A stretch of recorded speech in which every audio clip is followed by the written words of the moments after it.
சிறகடி காசை அடுத்த ஒரு எபிசோடில் பார்த்தீங்கன்னா முத்துனால அவங்க வீட்டுக்கு பிரச்சனை வரும், யாரோட உயிரோ போகிற மாதிரி நிலமை வரும் அப்படின்னு சொல்லிட்டு சாமியார் சொன்னனால விஜயா பார்த்தீங்க அப்படின்னா 6 வருஷத்துக்கு முத்துவை வந்து அவங்க பாட்டி வீட்டில் விட்டுருப்பாங்க. அந்த 6 வருஷம் முடிஞ்சதுக்கப்புறம் பார்த்தீங்க அப்படின்னா முத்துவோட அம்மாவும் அப்பாவும் முத்துவை கூட்டிகிட்டு வரதுக்காக பாட்டி வீட்டுக்கு போயிருக்காங்க. ஆனால் முத்து பார்த்தீங்க அப்படின்னா நான் பாட்டிக்கிட்டே இருந்துக்கிட்டே நான் வரல அப்படின்னு சொல்லிட்டு முத்து வந்து சொல்லுவாங்க. உடனே பார்த்தீங்க அப்படின்னா விஜயா அவனை ஃபோர்ஸ் பண்ணி இழுத்துட்டு வந்து வீட்டுக்கு எப்படியோ கூட்டிகிட்டு வந்துடுவாங்க. கூட்டிகிட்டு வந்ததுக்கப்புறம் பார்த்தீங்க அப்படின்னா முத்துவை வேறு மாதிரியும் மனோஜை வேறு மாதிரியும் நடத்துவாங்க. 2 பேருமே ஒரே மாதிரியே நடத்த மாட்டாங்க. மனோஜுக்கு வந்து அவங்க சாப்பாடெல்லாம் பரிமாறுவாங்க. முத்துக்கிட்ட நீயே பரிமாறிக்கோ அப்படின்னு சொல்லிட்டு போயிடுவாங்க.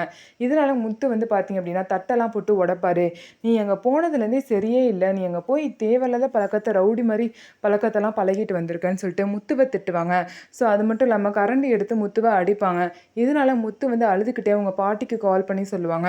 அதெல்லாம் பயப்படாத, ஒன்றும் இல்லை, பார்த்துக்கலாம், நீ அங்கே நல்லபடியாக இருன்னு சொல்லிட்டு பாட்டியும் சொல்லுவாங்க.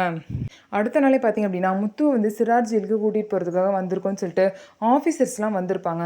முத்து பார்த்தீங்க அப்படின்னா ஏதோ ஒரு தப்பு செஞ்சுருக்காரோ இல்லை இதுக்கு பின்னாடி வந்து விஜயாவும் மனோஜும் இருக்காங்க. அதனால தான் முத்து பார்த்தீங்க அப்படின்னா சிறார் ஜெயிலுக்கு போகிறாரு.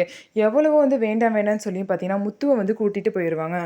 இப்போ வந்து கிருஷி சிறார் ஜெயிலுக்கு போகக்கூடாது அப்படின்னு சொல்லிட்டு முத்து வந்து மற்றவங்க காலில் விழுற அளவுக்கு கெஞ்சுறாரு. ஆனால் முத்து வந்து இந்த மாதிரி ஜெயிலுக்கு போகிறப்ப பார்த்தீங்கன்னா விஜயா வந்து கொஞ்சம் கூட எதுவுமே பண்ணலை. பரவாயில்ல விடுங்க, கூட்டிகிட்டு போட்டோம் அப்படின்னு சொல்லிட்டு அண்ணாமலை கிட்ட சொல்கிறாங்க. அண்ணாமலை மட்டும் போலீஸ் கிட்ட கெஞ்சிட்டு இருக்காரு. இதுலேருந்தே விஜயாவோட மோசமான ஒரு புத்தி தெரியுது. சின்ன வயசுலேருந்தே முத்துவை வந்து பார்த்தீங்கன்னா விஜயா வந்து வெறுக்க ஆரம்பிச்சிருக்காங்க. முத்து வந்து சிறார் ஜெயிலுக்கு போனதுக்கு பின்னாடி யாரெல்லாம் இருக்கா, என்ன காரணத்துக்காக முத்து அங்கே போனார் அப்படிங்கிறத நம்ம வெயிட் பண்ணி பார்க்கலாம். ஸோ நம்ம வீடியோ உங்களுக்கு பிடிச்சிருந்தா நம்ம வீடியோவை லைக் பண்ணிக்கோங்க. மறக்காமல் நம்மளோட சேனலை சப்ஸ்கிரைப் பண்ணிவிட்டு பாருங்கள்.